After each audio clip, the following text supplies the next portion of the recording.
welcome back to have fun with shapes with me. Now look, today we're gonna use this set of cards to make one really cool animal. Lion, roar! Big orange circle, that's the mane. Ooh, a lion has a lot of mane on its neck. And then we're gonna make 2 ears. And then we take smaller black circles inside and the other black circle inside. Ta-da, 2 ears. And now we're gonna take the yellow circle as the face.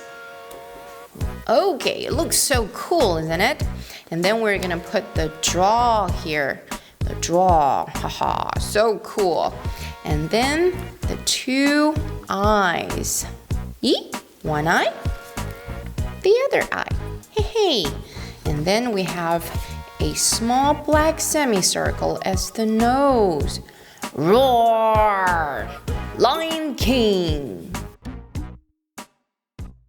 Roar! This is our lion. Look, it's so cool. It's got orange mane and 2 ears and very big nose. Lion.